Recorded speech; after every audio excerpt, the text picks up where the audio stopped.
Hola, muy buenas noches. Otra vez estamos en nuestro programa semanal Acontecimientos. Y ahora tenemos un tema polémico y una persona muy avesada en el asunto. El tema es el famoso PIN parental, esa especie de veto de padres y madres de familia para que puedan autorizar o no autorizar la educación sexual integral que se imparte a sus hijos en la escuela. La persona que nos va a hablar sobre el PIN parental y por qué hay que oponerse a él es la maestra Romelia Hinojosa Luján.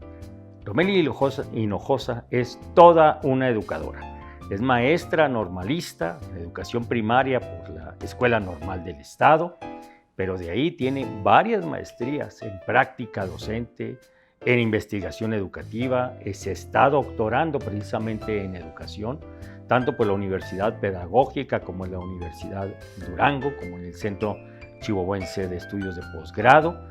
Ella ha sido una investigadora educativa muy destacada, tiene más de 20 publicaciones sobre el tema educación, que son libros, capítulos de libros, artículos científicos. Fue galardonada con el premio Chihuahuense Destacada María Esther Orozco en el ámbito de investigación científica en el año 2019 por el Congreso del Estado. Y durante 2017 y 2019 ella encabezó, y ahí me tocó colaborar juntos, en la Estrategia Estatal de Prevención del Embarazo en Adolescentes, ella dentro del Instituto Chihuahuense de las Mujeres. Entonces es una persona que en la práctica y en la investigación tiene una gran experiencia tanto en el ámbito educativo como en el ámbito de educación de género. Ella señala que la especialidad que hizo en educación de género cambió su vida. Tiene 32 años de experiencia docente y de investigación educativa. No es de ninguna manera una improvisada ni una solamente teórica en la educación. Desde los grupos y desde las aulas, pero también desde las bibliotecas, desde el cubículo de trabajo, desde los seminarios, desde las reuniones científicas, tiene un aporte muy importante que hacernos la maestra Romelia Hinojosa Luján. Muy buenas noches tengan todos ustedes, todas ustedes. Así pues, iniciamos una sesión más de nuestro programa Acontecimientos. Como les decía ahorita, tenemos una invitada que es especialista en educación, ya dijimos su currículum, una amiga, exalumna, para que vean ustedes que luego los alumnos muy frecuentemente superan a los maestros, la casi doctora, doblemente, Romelia Hinojosa Luján. Romelia, muy buenas noches. Hola, buenas noches, Víctor. Qué honor con esa descripción. Muchas gracias por la invitación y a quienes amablemente nos escuchan. Gracias. Muy bien, Romelia, pues el tema obligado para el día de hoy es el famoso PIN parental. Quisiera que nos hicieras un poquito de historia, de recuperar los antecedentes y por qué PIN parental. ¿Qué es el PIN parental y de dónde viene? Para que la gente que no ha escuchado mucho nos diga, ¿qué es eso? ¿Es un dispositivo electrónico nuevo? Es un gadget de reciente invención que tenemos que adquirir y inventarnos ahí 4 dígitos para tener acceso a él? ¿Qué es el PIN parental? Bueno, mira, esto de PIN parental pues no es una casualidad, ¿no? Está muy bien elegido el término. Parecería ser como que es algo muy moderno y como muy tecnológico y muy adecuado a la realidad. Pero básicamente pues trae una herencia una herencia, vamos a llamarla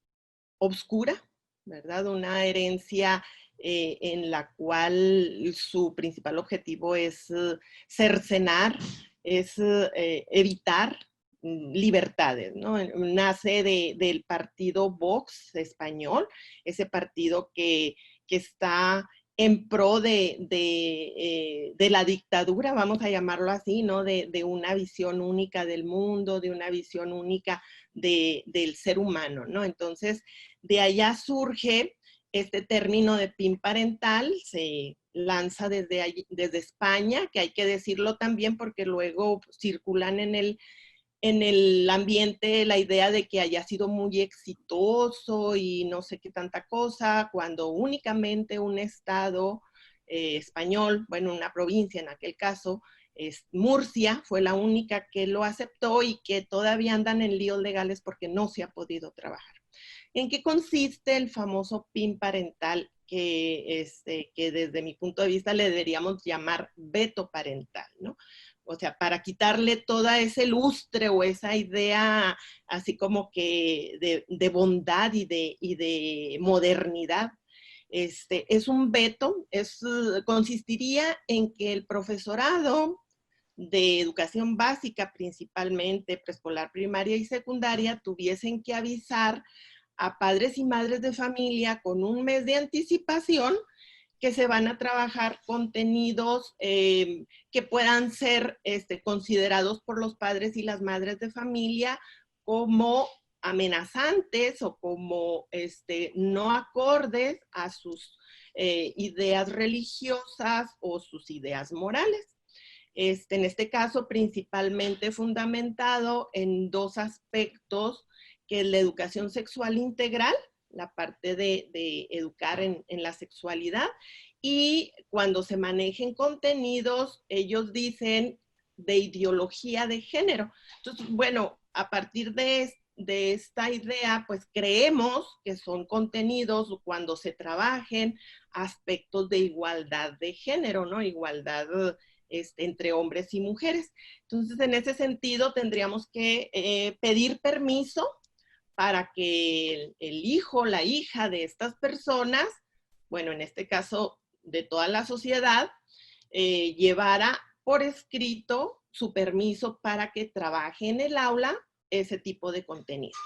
Si estas personas dicen, no, sabes que eso es contrario a mi religión, porque en mi religión no consideramos iguales a los hombres y a las mujeres, o no sé, una serie de telarañas que andan por ahí en la cabeza de quienes impulsan este PIN, pues entonces simple y sencillamente no llenan ese permiso y el niño, la niña o adolescente no podrá asistir a esas clases. O sea, se le tendrá que retirar del grupo cuando se trabajen, o se le avisa y ese día no asiste a la escuela. Es más o menos el planteamiento que se está haciendo a partir de lo que sucedió en España y que ahora se impulsa en México.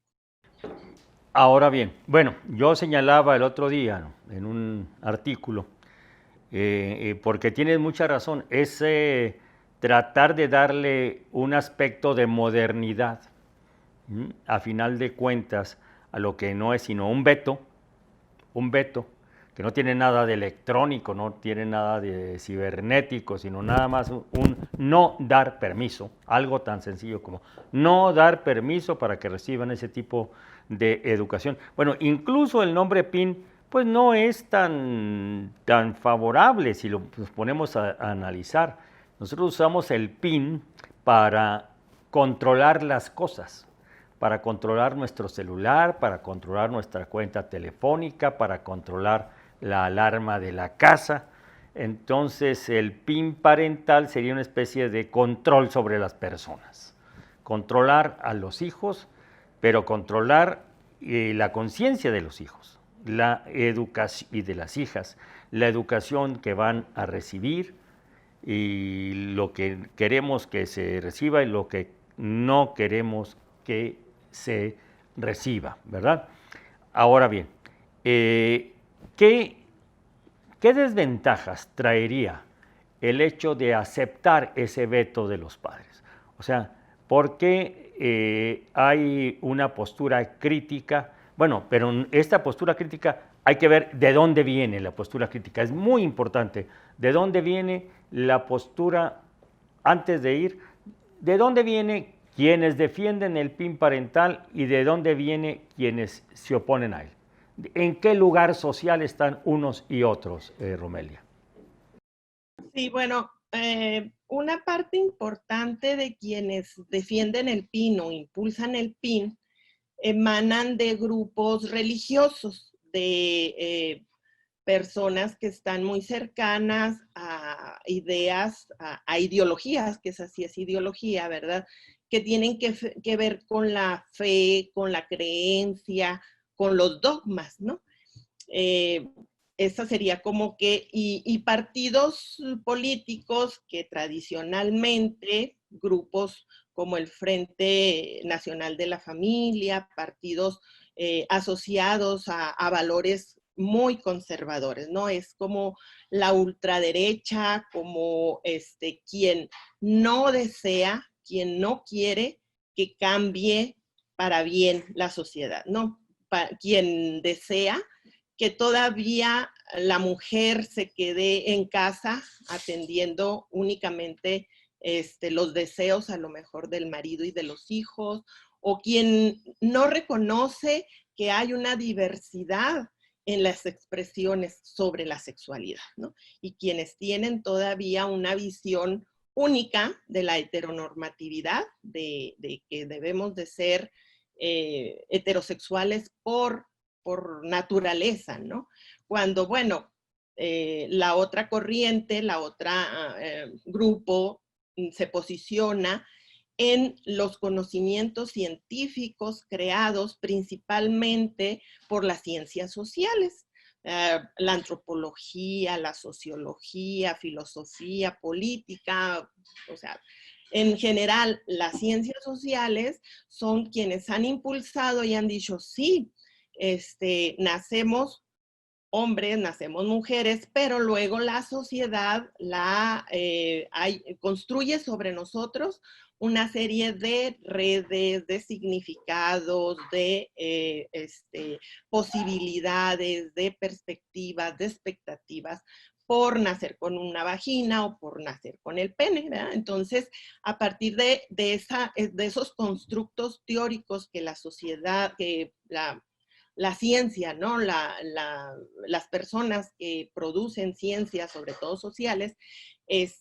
ha creado, bueno, nuclea una serie de grupos que tienen que ver con la defensa de los derechos humanos, ¿sí? Porque los niños y las niñas, pues, son también seres humanos, son sujetos a derecho, y entonces eso es lo que une a una serie de organizaciones académicas, de activistas, sobre todo, que tienen como visión la defensa de los derechos humanos.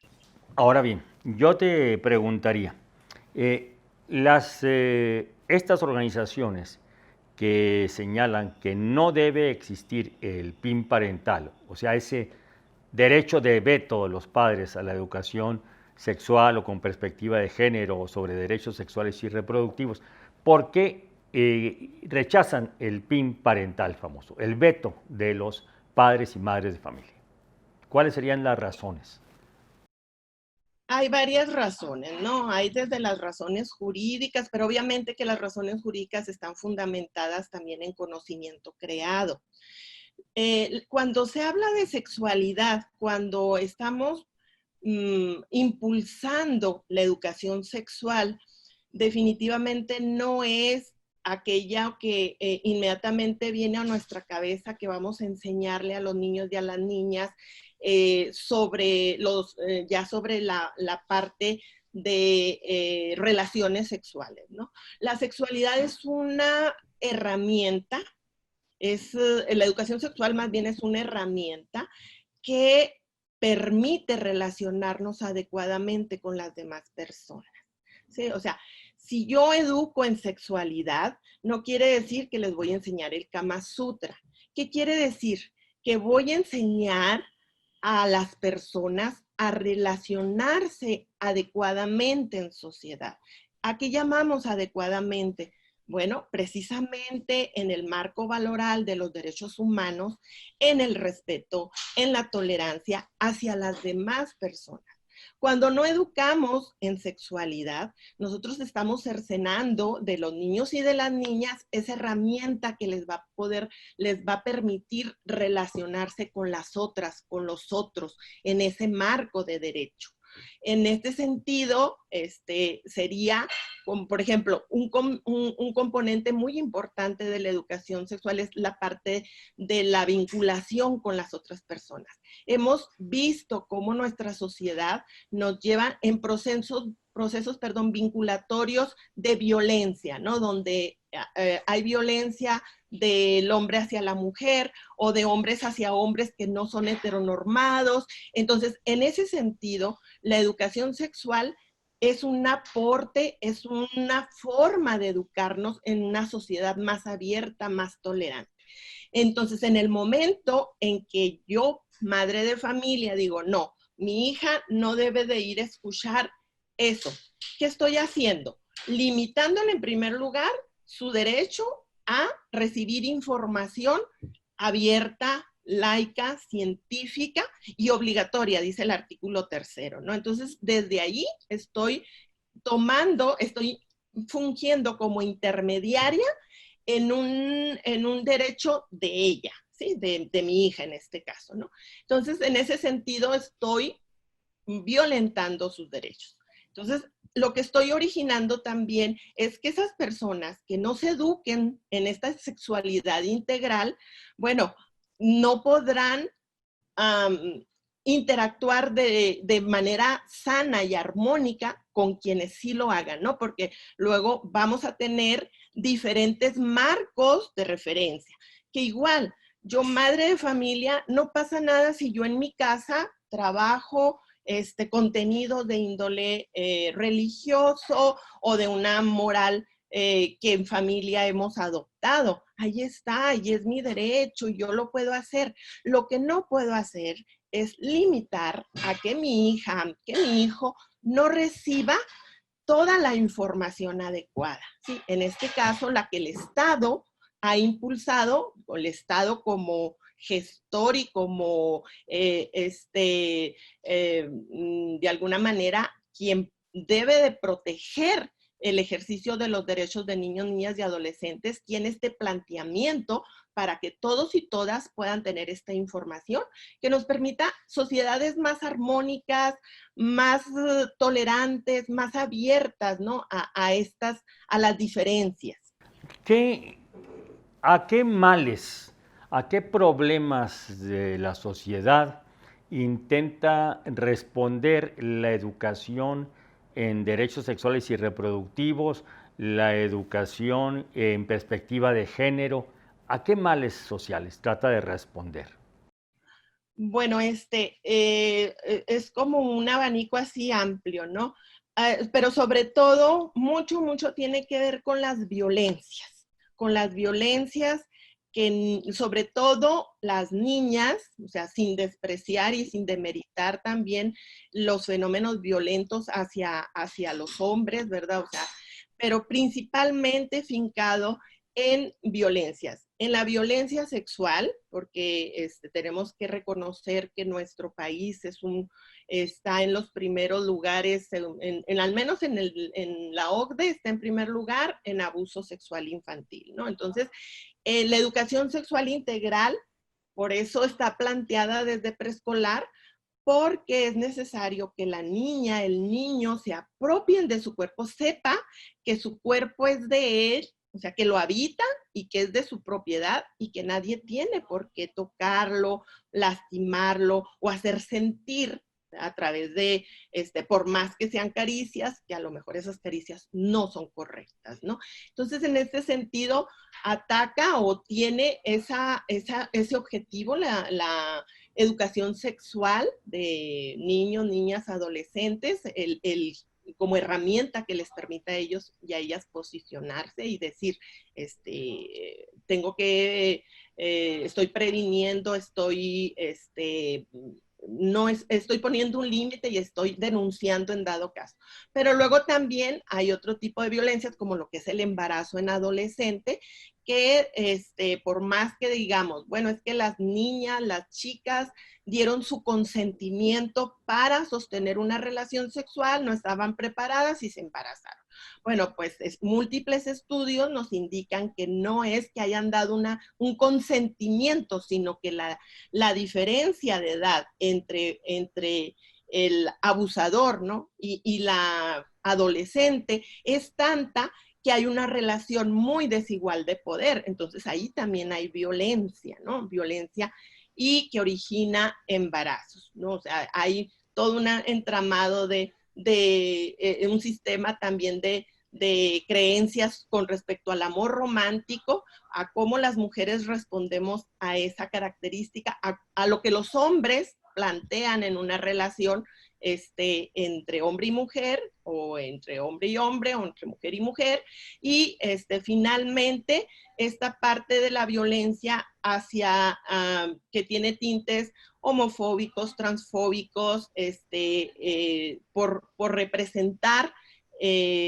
la otredad, ¿no? La divergencia sexual. Entonces, básicamente, como que esos son estos aspectos que desde la educación sexual se pueden trabajar y que nos deberían de llevar el hacerlo adecuadamente, ¿no? Porque luego también aquí hay una especie como de crítica en el sentido de que, bueno, pero si estamos tan altos ahorita en cifras, ¿por qué no ha dado resultado?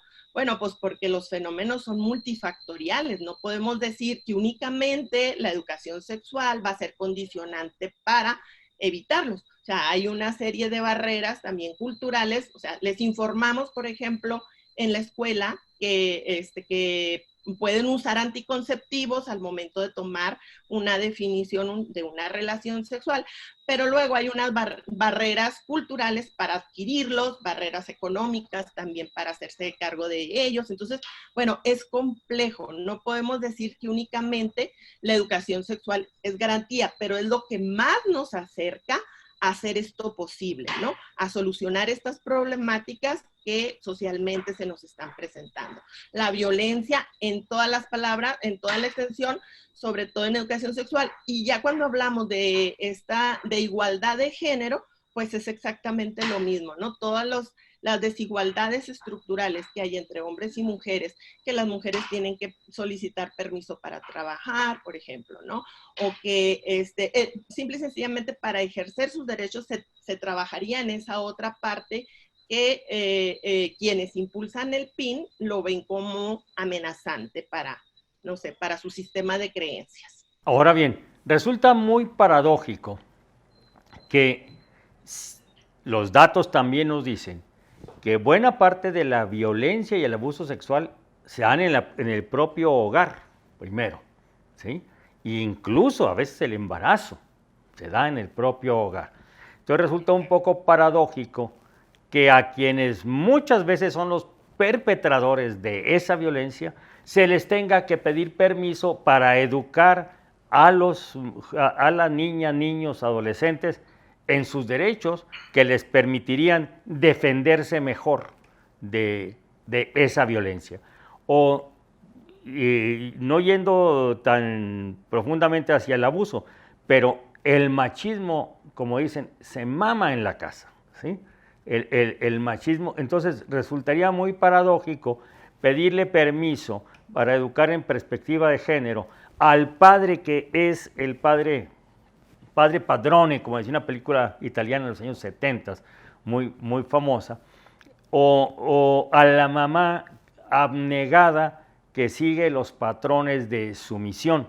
Entonces, resulta muy paradójico esto, que los sujetos, los actores de la violencia y del machismo sean los que autoricen que se eduque en el antídoto al machismo, podríamos decir, y a la violencia. Exacto, es bien, bien paradójico porque dentro de las víctimas de abuso sexual, el 67% de niños y niñas la sufre del tío, del primo, del papá, del padrastro, del abuelo. Y entonces sí, en ese sentido, no le brindamos a los niños y a las niñas las armas, ¿verdad?, que permitan poner límites o denunciar, ya en dado caso, cuando se ha perpetrado. Se han encontrado estudios que hay niños y niñas que no saben que han sido abusadas sexualmente, hasta que no llegan a la escuela y se ven los contenidos de educación sexual. Es cuando hay crisis precisamente en ellos y en ellas, porque se dan cuenta que un familiar, que alguien cercano a ellos, a ellas, ha hecho, o sea, ha violentado su cuerpo, ¿no? Entonces, en ese sentido, por eso es tan importante que todos y todas recibamos esta información, aun cuando nuestro sistema de creencias esté por un lado. Bueno, para allá está el ámbito privado, en el cual los padres y las madres de familia pueden trabajar todo el tiempo que quieran, pero no podemos dejar que los niños y las niñas reciban esta otra visión, como dice el antídoto a muchos de los males que socialmente nos aquejan, ¿no? Porque entonces en ese sentido, para eso es la educación, ¿sí? La educación es para hacernos mejores sociedades, ¿sí? Desde el punto de vista sociológico, no podemos plantear que es nada más para conservar la sociedad, sino necesitamos trabajar elementos que nos permitan ser mejores como sociedad. Y en este caso, pues la perspectiva de género, la educación sexual integral, está fundamentado por estudios nacionales e internacionales, que es una forma muy importante para acercarnos a esa idoneidad, ¿verdad?, vamos a llamarlo así, social. Esto que acabas de señalar, de esos estudios internacionales, es muy importante, porque luego, Romelia, hay una especie de teoría de la conspiración diciendo, a lo mejor hay mentes perversas detrás de esta educación sexual y perspectiva de género, es el comunismo disfrazado con otra cara de diversidad sexual, seguramente ahí están metidas las ideas de Lenin y de Marx, y es algo totalmente ideológico. No nos hablan nunca de los fundamentos científicos. Tú nos podrías hablar más de los fundamentos científicos de las instituciones. Me imagino que las Naciones Unidas están aquí presentes. Sí, claro. Sí. Sí, bueno, yo no voy a hablar de dos casos, de dos estudios, vamos a llamarlo así. Uno que hizo la ONU, aunque también UNFPA, el organismo que tiene que ver con la población, y con APO han hecho algunos estudios, pero me voy a referir a uno que hizo la El ONU. Fondo de Población de las Naciones Las Unidas. Yo conozco a Naciones. su representante en México. Sí. Sí. Bueno, estos organismos internacionales han hecho estudios en diferentes países y midiendo la efectividad que impulsa la educación sexual integral, para ver cuál es el efecto en las sociedades. Y lo que se ha encontrado es que a mayor información, a mayor apertura, a mayor espaciado, vamos a decir, en el tiempo. O sea, si yo voy y doy nada más un cursito de 3 horas, no es tan efectivo como cuando yo dosifico y digo, bueno, voy a trabajar en preescolar, voy a trabajar en primaria y voy a trabajar en secundaria. Cuando es un continuo, entonces son más efectiva la educación sexual integral, disminuye el embarazo en adolescente y disminuye la violencia sexual también, por esto de que se educa no nada más al alumnado, sino también hay un cobijo por parte de las familias, pero en esta perspectiva, ¿no? Con esta visión de hablarlo científicamente, de evitar pues tabús, ¿no? Ahí, en la semana del 17 al 21, este grupo de Alianza Opositora al PIN, vamos a tener con nosotros la otra experiencia de la que les quiero hablar. Es un chico colombiano, es un maestro de grupo, de un colegio, de una escuela, nada más que en Colombia se le llaman colegios, pero no se imaginen un colegio como los de aquí, porque aquí son como los de paga, ¿no? Es una escuela pública en Colombia, en Bogotá, donde él comenzó a trabajar muy duramente esto de la educación sexual, de los derechos sexuales y reproductivos, con unos resultados asombrosos. Logró erradicar en su colegio el embarazo en las chicas, en las niñas, en la parte esta de adolescentes y jóvenes, gracias a todo el trabajo tan maravilloso que hizo todo el colegio en colectivo, unido con padres y madres de familia y con los servicios de salud, ¿no? Entonces lograron así un trabajo fabuloso de tal manera que con estos resultados, ¿no? Y es educación sexual integral y son derechos sexuales y reproductivos, lo que a nosotros en ocasiones, en nuestro contexto chihuahuense y mexicano, nos da un terrible miedo. Decimos que hipersexualizamos a los niños, a las niñas, que los vamos a hacer como promiscuos, que el hecho de que conozcan de métodos anticonceptivos es darle permiso. O sea, yo invitaría a la ciudadanía en general que tiene todas esas dudas o esas prenociones, esos prejuicios, que escuchara a Luis Miguel Bermúdez, a este colega colombiano que vamos a tener entre la semana del 17 al 21, repito, para que les aclare todas estas dudas y vean, bueno, la efectividad que puede tener la educación sexual en este sentido. Creo que lo he escuchado a Luis Miguel Bermúdez y qué bueno que se tiene esto, pero mira, ahorita sonreí cuando dijiste eso de que hipersexualizamos.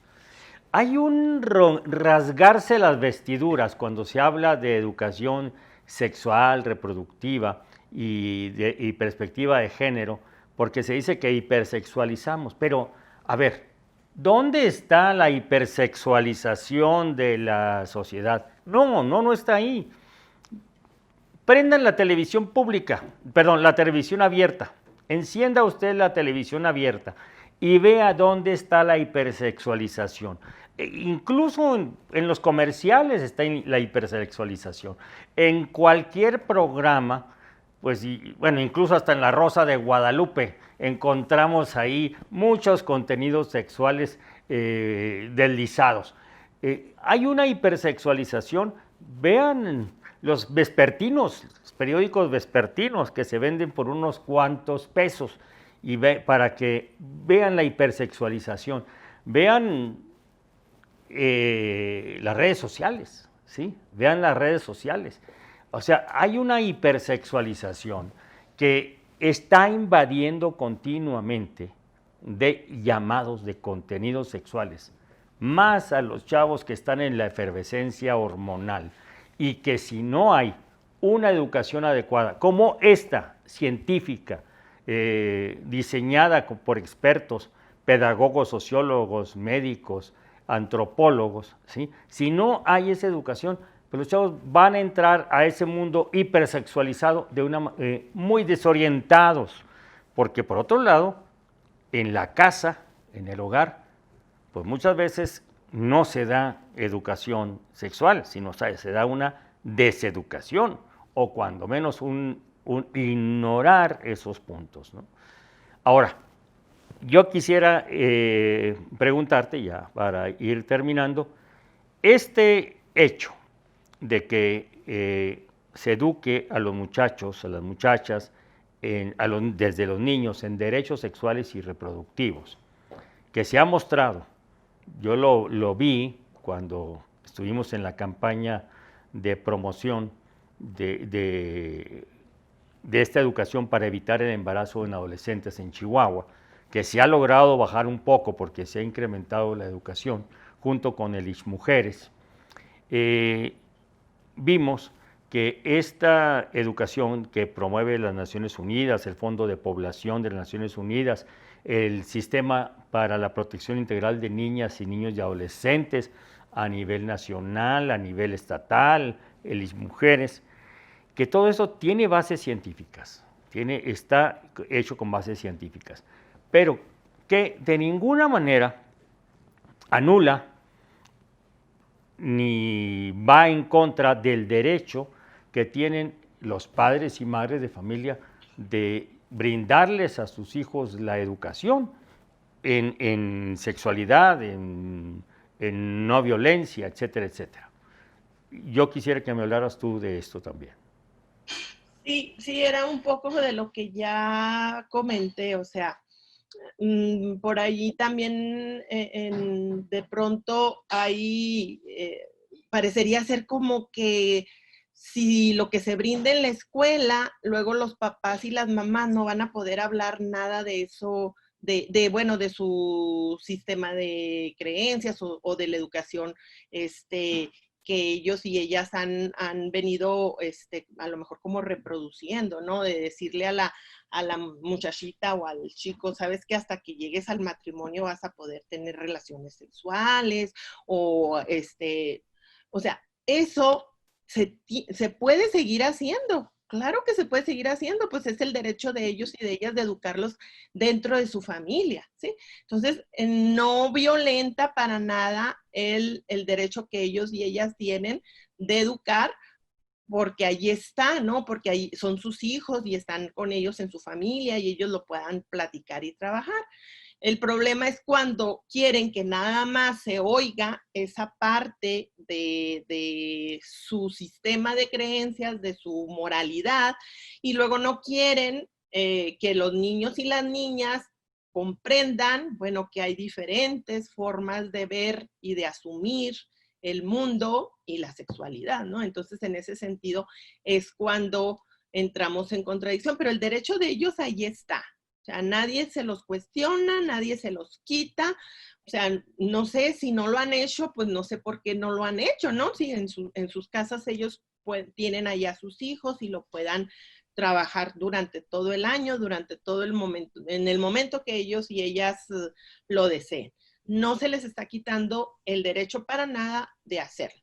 Lo que se está diciendo, bueno, eso es un derecho que tienen ustedes en el ámbito privado, ¿verdad? Pero el Estado es quien en el ámbito público y por esta necesidad que tenemos de tener convencionalidades sociales, ¿no? O sea, ¿por qué enseñamos a leer y escribir en la escuela y no en la familia? Bueno, pues porque leer y escribir es una herramienta social que necesitamos aprender todos y todas. Entonces, la educación sexual integral es una herramienta de relación con las demás personas que necesitamos aprender todos y todas para evitar la violencia, para evitar los abusos, para evitar los embarazos, para evitar la fobia, ¿no? La homofobia, la transfobia.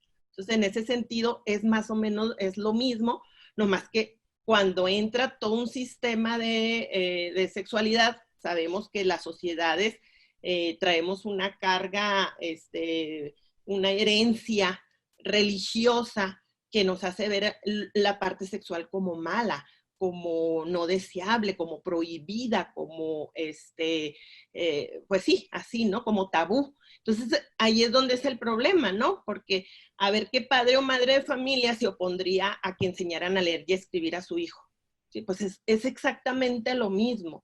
Enseñar educación sexual integral es lo mismo, es una herramienta que le va a permitir a ese niño, a esa niña, desempeñarse adecuadamente en sociedad.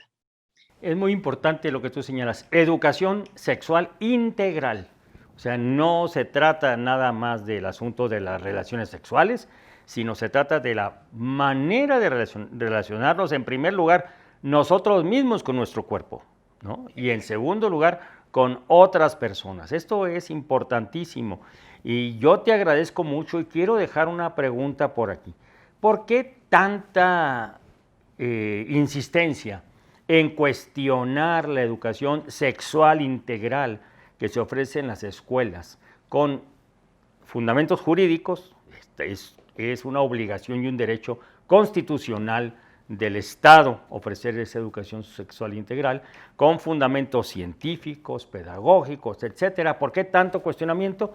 ¿Y por qué no se cuestiona la deseducación sexual no integral, sino fragmentaria, parcial, sexista, que se da todos los días y todo momento en las redes sociales, en los medios de comunicación, una educación sexista, machista, no dirigida a la integralidad de la persona, sino nada más a la expresión genital de las personas, podríamos decir.